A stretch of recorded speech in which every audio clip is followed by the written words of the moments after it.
So tonight, for New Year's Eve, I'm going to try to replicate my favorite California pizza kitchen dish, pesto cream pasta. So the first step is to salt the water for the, in this case, it's going to be rotini instead of penne. Okay, the next step is to make the pesto. I'm going to use my magic bullet for this. I don't know if that's going to work or not, but it's got basil leaves in it, garlic cloves, fresh parmigiano-reggiano, pine nuts, and some olive oil. I didn't really measure anything, but the olive oil is like maybe a quarter cup. The basil is maybe a cup and a half. And then there's, you see, 2 big cloves of garlic. All right, so we will make the pesto. So I actually ended up having to use a food processor because the magic bullet did not have enough surface area. So once I did this for a while, it worked.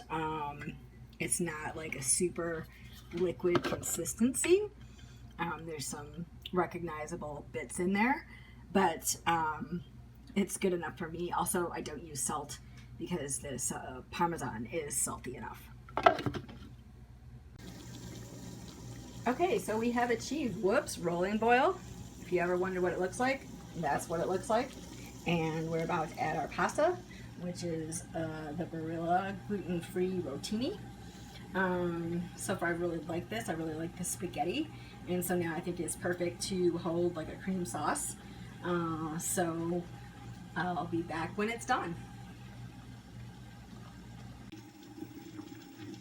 So 7 minutes later, and the pasta is basically done. What I really like about the Barilla gluten-free rotini in this case is it's like perfectly al dente, and that is something that's really tough to achieve apparently because none of the other gluten-frees are like this. So yeah, this is basically done. It's about 8 minutes later now. Okay, now I'm starting to make the cream part of the sauce, and I have here 3 cloves of garlic, some olive oil, and some butter, and I'm going to cook these till the butter melts on very, very low heat. I just kind of want to infuse the flavor of the garlic into the sauce. Okay, now I've added about 3/4 of a cup, half and half. You're supposed to use heavy cream, but I'm trying to make it a little bit lower fat, and then this is just what butter I had left. From like daily usage, it's about 1/4 of a cup. They're both organic because I feel better about it. And I'm just gonna like simmer these. You don't want to ever burn this. You don't want it to ever boil. So you see it's just barely cooking. So it's on the very lowest heat. So I'll be back when this is all incorporated, and then I'll start putting in the Parmesan. Okay, now I've added like the first handful of Parmesan, and it's melting into the sauce. And I'm about to add the second handful. This is shaved Parmesan from the store. As Rachel Ray says, take some help from the store. Because I don't know where my cheese grater is, to be 100% honest. Okay, so all of the Parmesan has been incorporated into the sauce. I added a little pepper.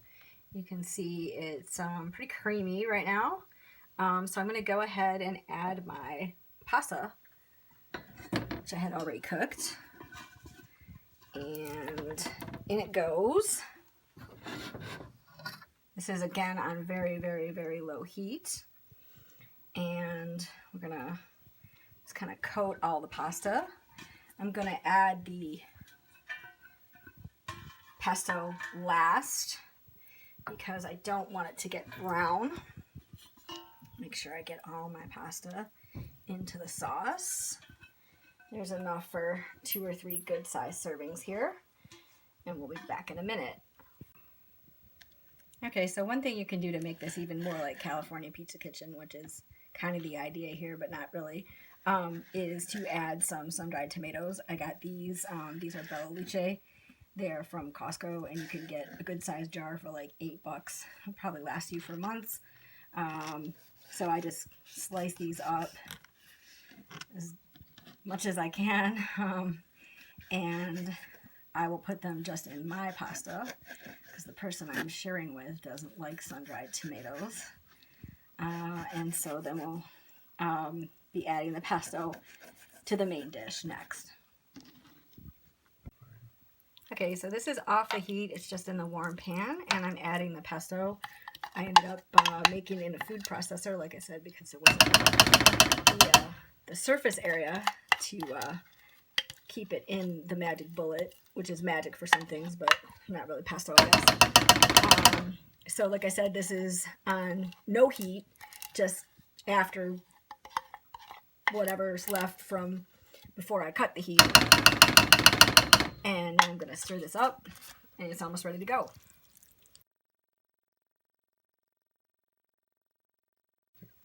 Okay, so here's the finished product. It looks a lot like the California Pizza Kitchen version. Mine has more sun-dried tomatoes in it. And of course, with using the gluten-free, the Barilla gluten-free, it tastes remarkably like the California Pizza Kitchen. So I'd say this is a culinary mission accomplished. See you next time.